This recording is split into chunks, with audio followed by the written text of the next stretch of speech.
back. We're ThinkTech. We're live. We're Wednesday. It's Energy Wednesday right here in Pioneer Plaza, our new studio. What an exciting time.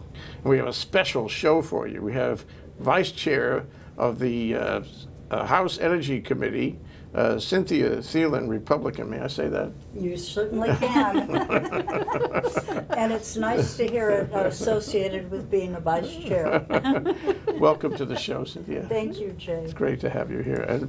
And my co-host, Sharon Moriwaki, another co-chair, kind of the Hawaii Energy Policy Forum. Thank you for being here, Sharon. Great to be here, as always. Everybody, you know, you make everybody happy, Sharon. This is a good thing on a radio show or otherwise.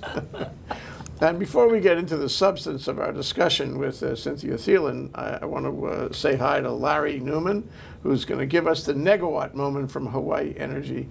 Welcome again to the show, Larry. Thanks, Jay. Yeah, I'm with Hawaii Energy. We are the Ratepayer Conservation and Energy Efficiency Program for Hawaii, Honolulu, and Maui counties. And today I wanted to talk to you about a niche offer we have for small businesses in the state. Did you say a niche offer? Niche offer. Whoa. You know, I mean, I can think of so few organizations that actually do that, Larry. Well, it's a classy show, Cynthia. We're up in the bar. Well, this demographic are targeting the small businesses and restaurants. They have been traditionally underserved by programs like these. They are limited to Schedule G customers, so they're the smallest of the commercial customers here in the state. And the program had tried to incent these businesses to do energy efficient lighting retrofits, and we could give them very high incentive levels, but what we learned was they really need the whole package. So what we've done is we've worked with a number of participating contractors. You can find them on our website at hawaiienergy.com/retrofit. And you'll find our contractors there. And they'll come to your business, they'll do a pre-audit, they'll look at your lighting, they'll give you an estimate of what should be replaced and an expectation of how much money you should be able to save with more efficient lighting. What does this cost you, this visit? This visit costs you nothing. Whoa. Nothing? So this is a 100% This funded is a free program. lunch. It's a free lunch. It is a free lunch. Yeah. And some participants have declined because they think it's too good to be true. But the typical project for a small business could be anywhere from a couple $100 worth of lighting to a couple $1,000 worth of lighting. And you supply all of that, the supplies and everything? Or what, No, how is that? the agreement is with you and that participating contractor. So just like any normal business decision, you want to get comfortable with the contractor, understand everything, your contract is with them. They'll provide the lighting, they'll take care of making sure the right product gets in the right fixture, but we'll reimburse the contractor for the work. So it's no money out of pocket for the business. However, because you are getting a valuable service, it may be taxable. But still, that's a fraction of the value that you're... Is that established? You hesitated when you said that. No, it's Is it established. taxable? It is. It is. Okay, but for the fair market value of the goods and services provided. Yeah. With our program, I think the tax rules are anything above $600 is you get like a 1099. Mm-hmm. Okay, so you make sure it's taxable. Yeah, so we're interested in attracting small mom and pop restaurants. They typically have very long hours of operation, meaning they're burning energy, inefficient lighting for a long period of time, and there's a lot of savings for us to capture. That's great. Yeah. So how do people sign up for this program? Just give us the track of how that works. Well, you should take a look at our website. I mentioned hawaiienergy.com/retrofit. We've got about a half a dozen participating contractors, and we're on the verge of bringing in about that many more. Talk to the contractor, make an appointment with them. They'll come to your business, make a free assessment of your existing lighting. They'll put together a written contract for you. For your review and signature. They in turn get in touch with us and we approve that project, that application, and then they'll schedule the retrofit, you know, at your convenience, take care of it. They'll do a final audit to make sure that everything was installed properly, the counts are right, and then that information would be forwarded to us for processing. So it really should not take a lot of effort on the part of a small business, which is the intent of the program. So is it just the service, or is it the service, and if I have 100 bulbs or 100 LCDs or whatever, that's all free too, or the supplies part of it I've got to pay? As a No. Everything is free. It's a complete service. Part of the assessment is to make sure that you have inefficient lighting. So they're not going to replace efficient lighting, and they're not going to redesign your store and say, hey, I want mood lighting or something fancy. It's really an in-kind replacement that's just going to save you money. That's great. Wow. Yeah. People should sign up. Wow. Yeah, you guys come to the show every week. We like that. We want that.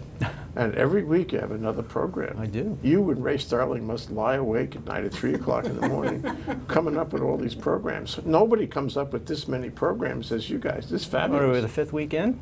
4th weekend? Yeah. Keep going, Larry. We continue to try to whip up new and exciting ways to save energy. There's a lot of potential out there. And it's so important. And if there are other lighting contractors out there that may have an interest in becoming a participating contractor, we'd love to hear from you. You should just check out our website, hawaiienergy.com, and send us an email or a phone call. So if I'm on the neighbor island, I can just go to that same website, and if I'm on Maui, I have contractors. That's right. Right. Whether you're on Hawaii Island, Maui Island, Lanai, Molokai, or Oahu. Thank you, Larry Newman. Thank you for your negawatt moment this week. You're welcome. We'd love to have you on the show. Come back next week. Will do. Moving on to Representative Cynthia Thielen, who is the Vice Chair of the Energy Committee in the House and a Republican. And my first question for you, if you don't mind discussing this, Cynthia, is how does a Republican get to be Vice Chair of the Energy Committee after all these years? After all these years and spending about 20 years doing environmental work as an attorney. What happened, Jay, we have a coalition, and it's a very workable coalition. We formed together, and we now have, by we, I mean the Republicans, have 3 vice chairmanships. Our minority leader, Aaron Johansson, is vice chair of finance.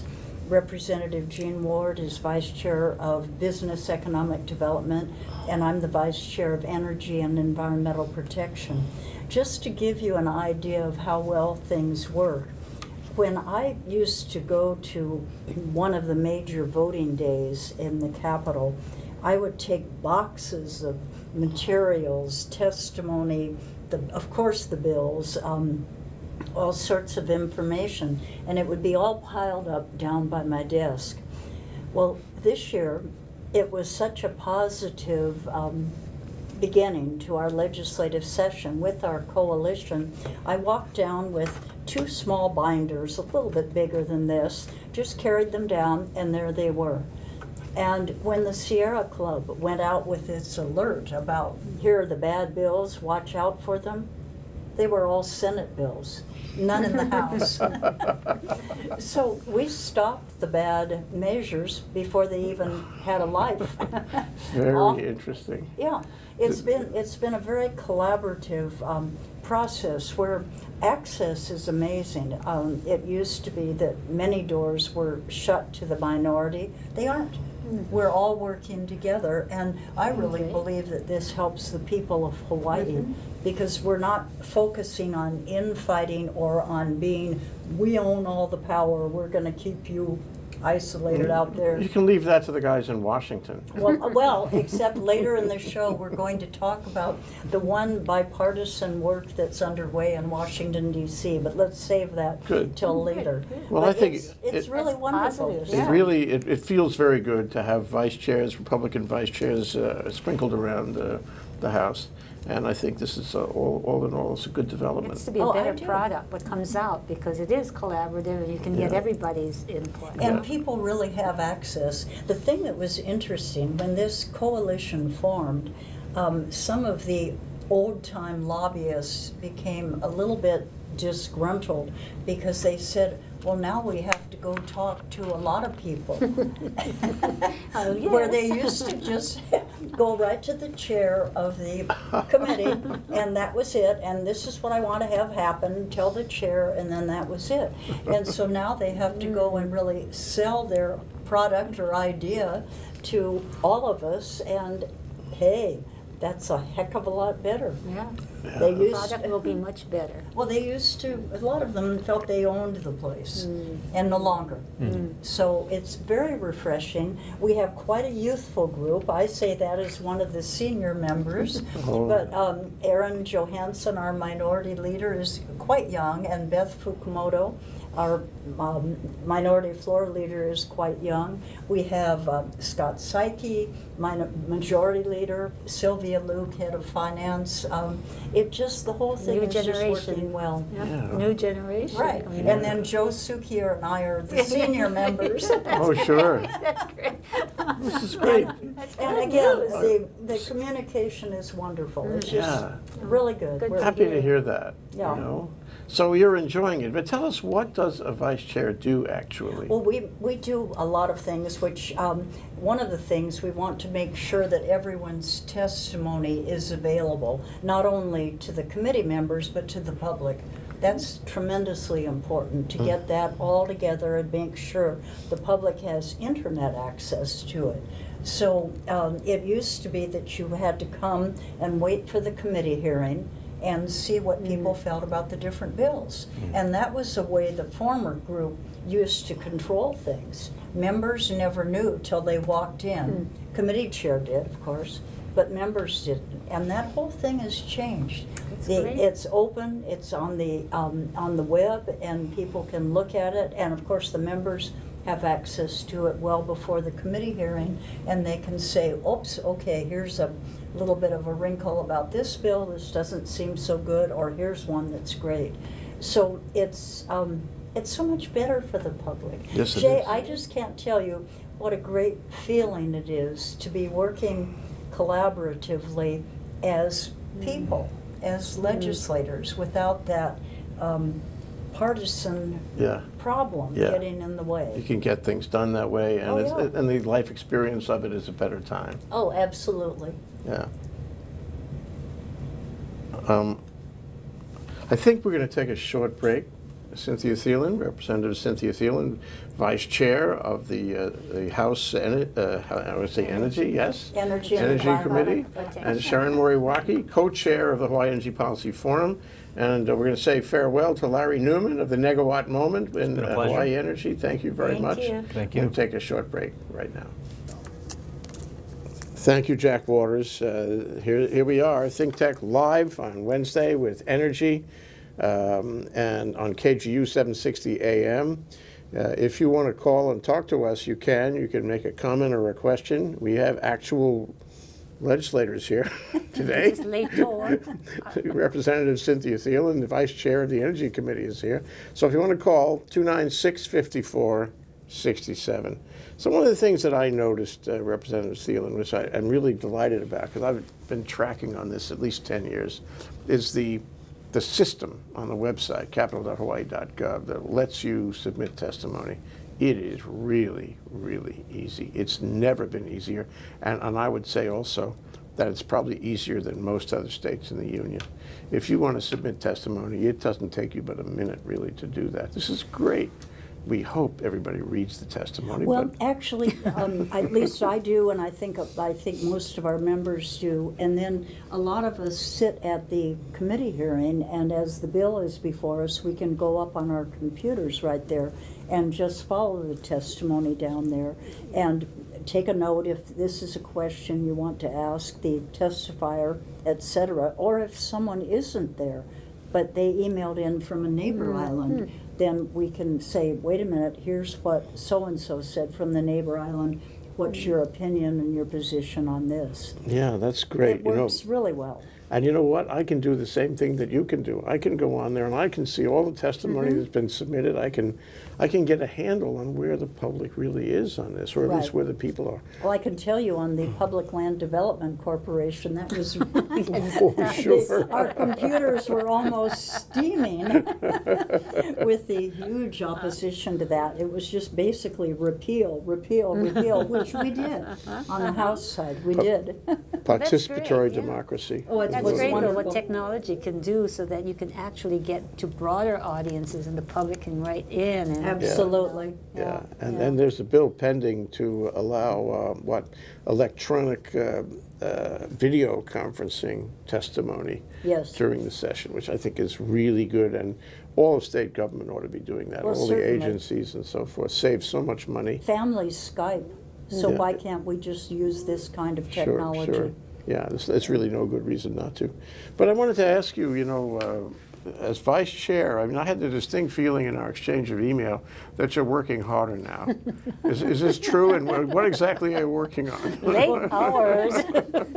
Yesterday was a 14-hour day, Ooh. and Oh, my. no, I mean, but I just have so much energy because it's so much a better system with our coalition. So one of the things I've been working on, and Jay, I've been hammering you about this for a number of years. Carry on. All right. Hammer away. We are surrounded by an awesome power, and when you stop and look at it, the surfers know what it is. It's the energy in the ocean. And we are surrounded by this fantastic energy that our government, state government, hasn't focused on it at all. So we have a few changes nationally. The Department of Energy has done a recent assessment and upgraded the amount of energy that's in Hawaii's waters. And they've come out with basically saying we have more than enough to power all of our islands individually with systems off of each island, not needing a cable, but able to tap into the power in the ocean. This isn't the ocean that the areas that the surfers use. This is further out, and it's the movement of the ocean that you're tapping into. So federal government, again, not state, not under the former administration, not under this one, they're just ignoring the water that surrounds us. Federal government has funded a project that is going to go into Marine Corps Base Hawaii, and it will be with they're setting up what is called, I'll give you the technical name, the Wave Energy Test Site, which stands for WETS. The WETS system is going to first have 3 berths for wave energy converters. The first will be fairly near shore, and when President Obama and his family are surfing out on the base, they will be able to, again, take a look at where the wave energy converter will be placed. There was a former little test project going on, but now they're going into a much more serious one. That project should be deployed probably in October. They'll finish the environmental work by September, and then be able to put in, it's called a WETS-NZ for New Zealand. And that's the technology that will go in there. 2 other berths will be deeper in the ocean, and those will be ready for deployment in 2014. So we have federal Marines that are saying, I guess the Department of Defense is saying 50% renewable energy by the year 2020. That's fast. I mean, that's less than 7 years away. Wave energy converters will play a role in that. And then we have the U.S. Department of Energy that's funding some of this operation. So we're really moving ahead, but with the state just kind of with not even paying attention to it. Well, you know, the state is in a passage between Chapter 1 and Chapter 2, Sharon. Was that fair to say? We took all the low-hanging fruit, so now we really Okay. need to look at some of these technologies. Okay. Yeah. And this is one of those technologies. I mean, you know, right now the undersea cable has issues around it. I hope so. We know how you feel. I don't, and why do we want $1 billion cable when we can tap the energy in the ocean offshore of each island? The other thing that I was delighted to hear, Robbie Alm, Hawaiian Electric, has acknowledged that wave energy is a firm, and I'll put it in quote, firm power. Wind is intermittent, solar is intermittent. They cause troubles for the grid when they, the sun goes behind, a cloud goes over the sun, the wind stops blowing. But not So- wave energy, no. it's all the time. Because it's available about 90% of the time in Hawaii, and the reason it's so good and so firm is that the NOAA satellite can forecast a change in the wave climate. So the utility will have knowledge like 24 hours, 48 hours in advance if they need to make any adjustments to So that. as part of the testing, finding out what happens when there's a huge storm or a tsunami, and what happens to your The converter? devices? Yeah. Well, there's one that's on the island of Ely in Scotland that provides the power to the people that live on that island. It's in the north. I'm smiling because I guess you've been there. No, I wish I had. But, Cynthia Thielen goes everywhere in the world to check out ocean energy. No, I haven't been there, but I have a constituent that went there, and he said it was amazing.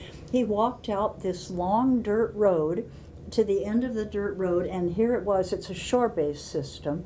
Here it was just operating away. And this can be some harsh climate over there. Sure. And it's doing just fine. It's been there for over 10 years. The company is so good with its devices that Siemens bought it. Really? Oh, Siemens that's a is statement. Yeah, exactly. Well, and the statements are occurring, again, it's overseas. It's in England, Ireland, Scotland, France, Portugal, Spain.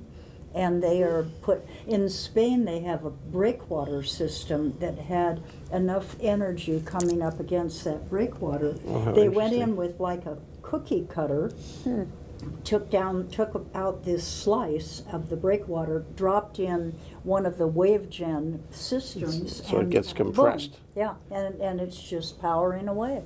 We've got to do this, I know. Do the people on the Energy Committee know you feel this way?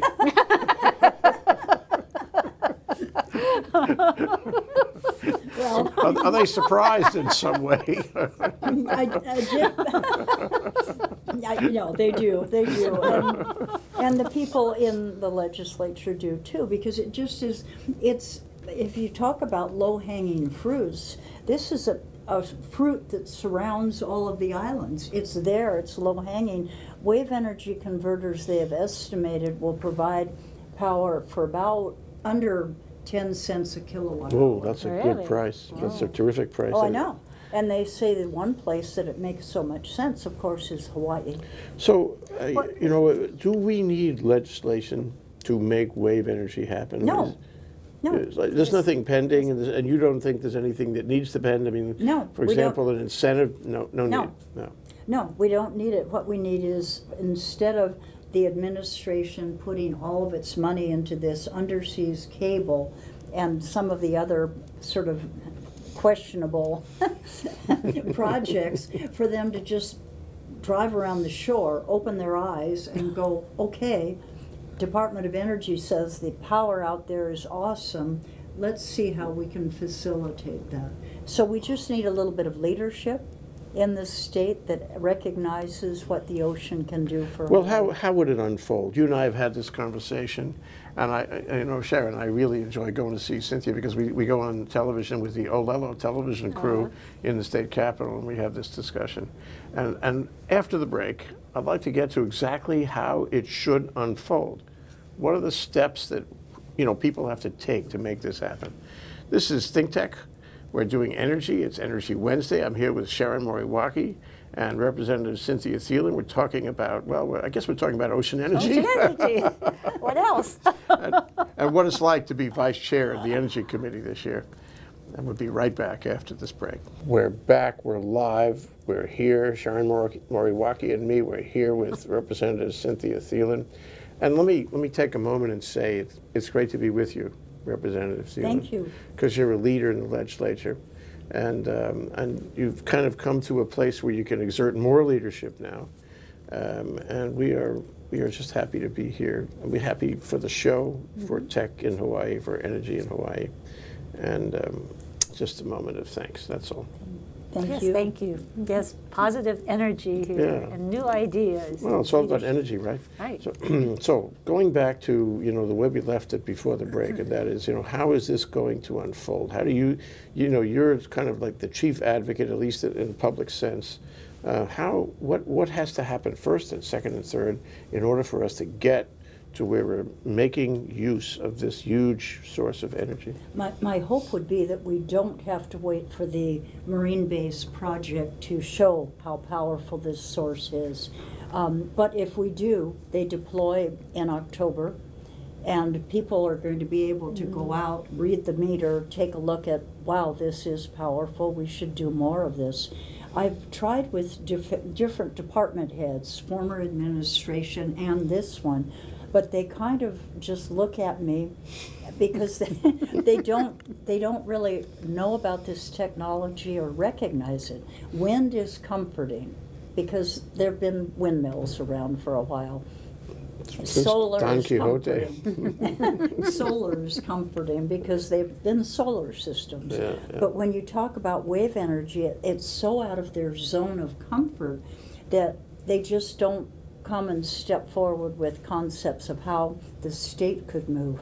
I believe that we should have certain ocean areas, depending upon, of course, not in a marine mammal sanctuary, making sure that they're not in any sensitive area, but we should have certain ocean areas declared renewable energy zones. And you put together a RES, a renewable energy zone, you start doing your environmental assessment for that, taking into account the different kind of technology, not near shore based, but your deeper ocean water technologies. Do your environmental assessment, make it so then your wave and developers can come and test their systems. Well, I see this possibility as huge, but the point that Sharon raised during the break about leadership, and you alluded to the fact that you'd spoken to a number of agencies and you didn't have a lot of pushback on that. Well, it's just more glazed eyes and kind of a glazed smile. But we have, we always talk about this. We have so many agencies in Hawaii that are looking at energy, and there's no single one that comes to the top and says, "Follow me, buys," as they say. And show us the way. Show us wave energy, for example, as a leading possibility.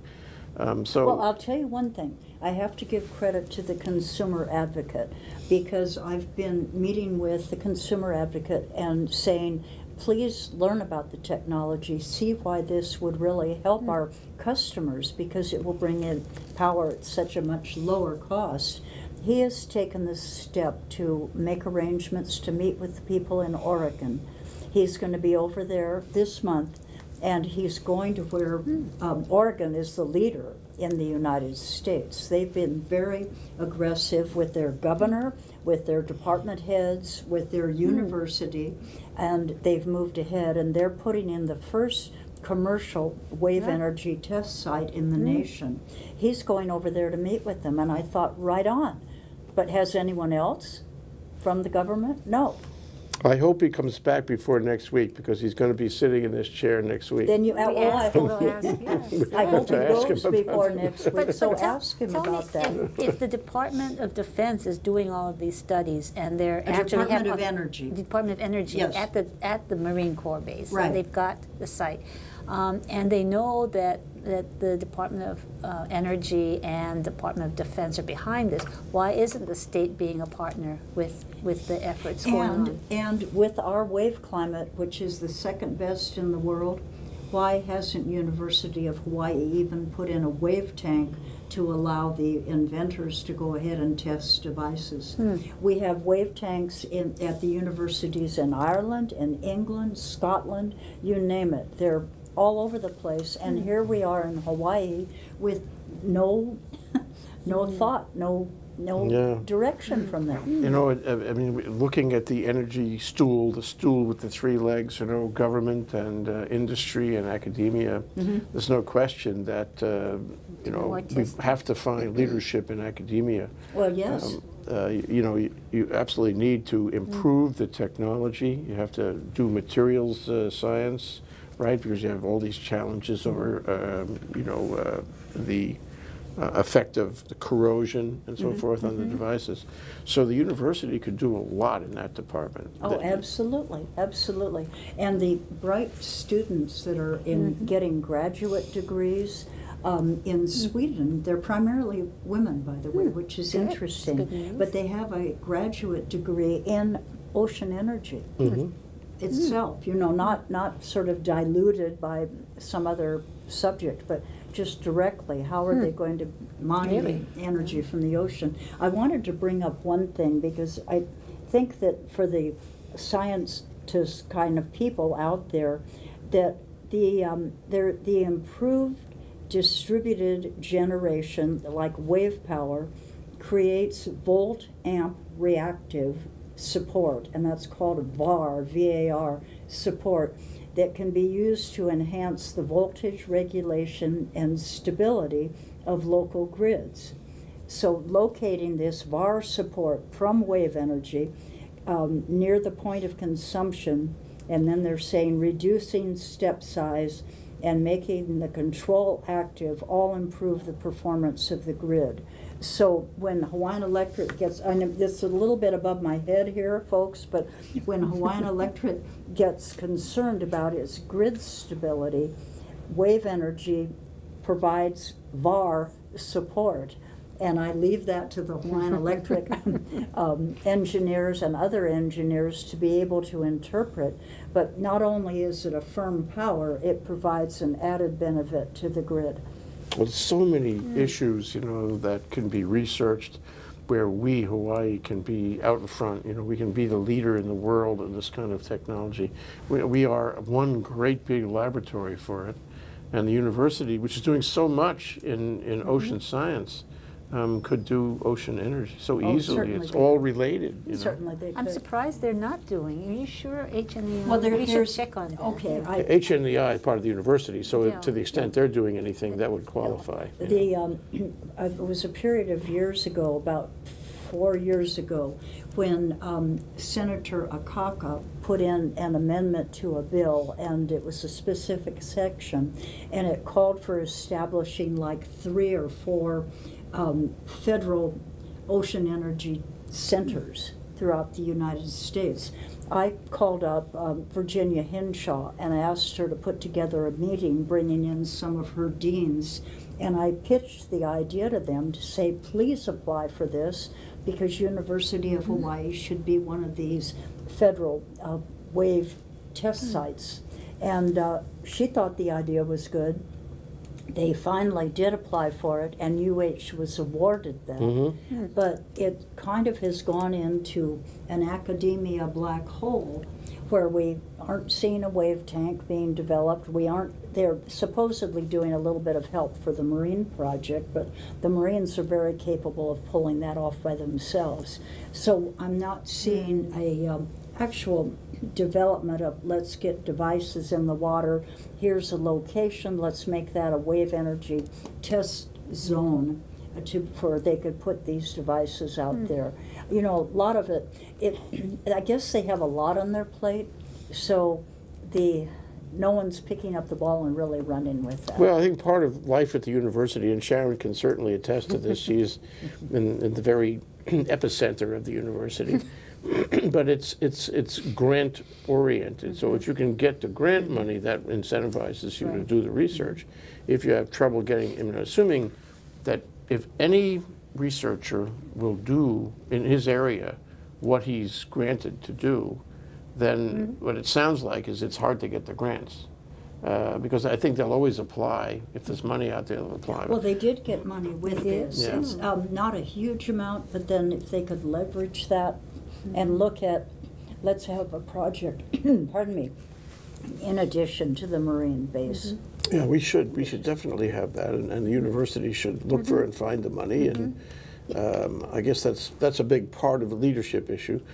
And there's a kind of connection between finding the money at the university, doing the research, making Hawaii the laboratory it should be in this area, and also raising investment money, venture capital money, so that entrepreneurs can actually make companies. As I think this is what shall we say? It's a ripe pomegranate. Oh, absolutely. Well, and the university with the new chancellor is very interested in doing research of significance to the community, so it might be an opportune time to revisit. Well, I kept talking to the economic department and saying, do a study like they've done in, I believe it's Ireland, where they showed the payback to the community and the region by investing in wave energy systems. How many jobs were created? No, it was in England, southwest England, where they've put in the wave hub. And it was a large number of jobs, and these were good paying jobs, but they actually did the economics. And it made a lot of sense. A wave hub brings like 287 jobs, and these are virtually all of them high paying jobs. And what else it would do for the local economy. We know there are a lot of scientific issues and business issues that have to be worked out to take advantage of this kind of energy. And that's jobs for local people. That's jobs for local scientists. That's jobs for local entrepreneurs. I mean, it's a thing waiting to happen. Jay, if we had a wave tank at UH, Oceanet has brilliant scientists, local company, and they came up with a back of the envelope design, and it was simple in the design, but yet brilliant in the design. And couldn't they go up to a wave tank at UH to test it, then move it up from test size out onto the base? That's a rhetorical question by Representative Cynthia Thielen. We're here with Sharon Moriwaki. I'm Jay Fidell. This is ThinkTech. We're going to take a short break. Be right back. Hold that thought. Thank you, Jack Waters, and thank you, Leah Rodriguez, our board ops. We're back into the fourth quarter on this thing, and I want to say also that it's really fun to talk about energy. Energy is the biggest thing that ever happened to Hawaii, and we must do it. We can't stop halfway. We have got to be smart, and we have got to follow through on all of this.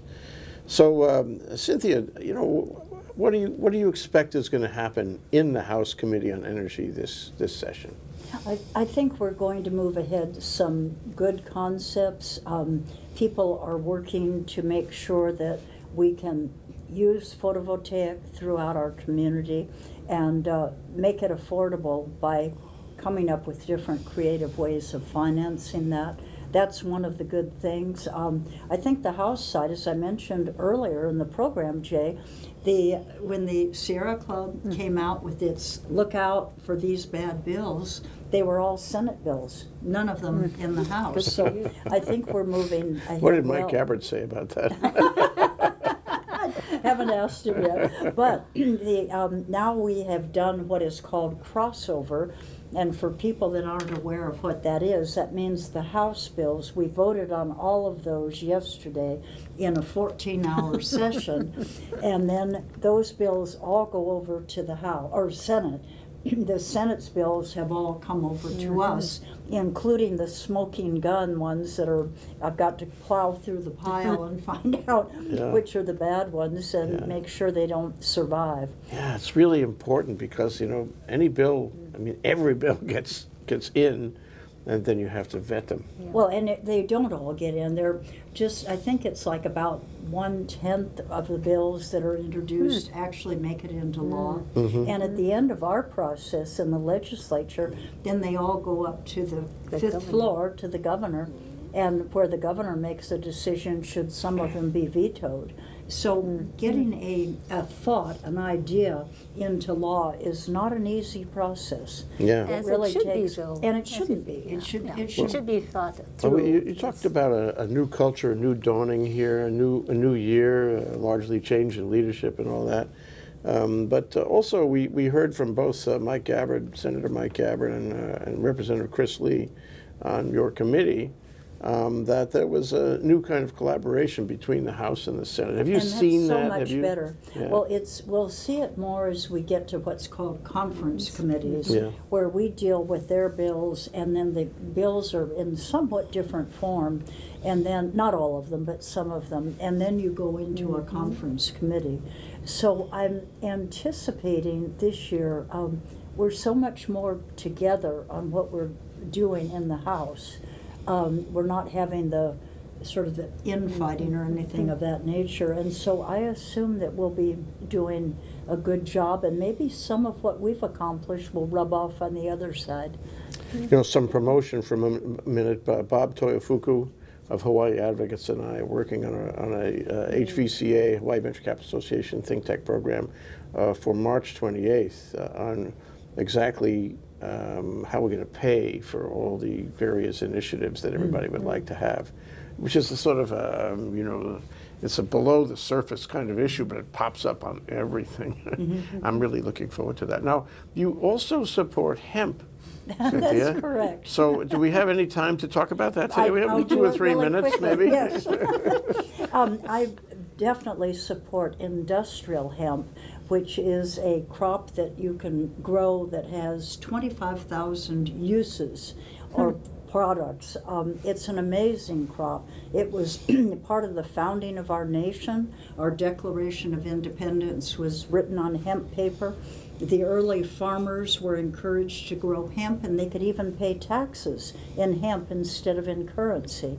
You just go on and on with building materials. Oh, that's why I love it. When you mix your hemp with lime and water and you make your kind of a concrete type building material, you build your walls out of that. They're termite impervious and they won't burn. So what more do you want for our building materials? Climate controlled. You probably won't even need air conditioning. Yeah, sure. So where are we on the continuum to get to hemp?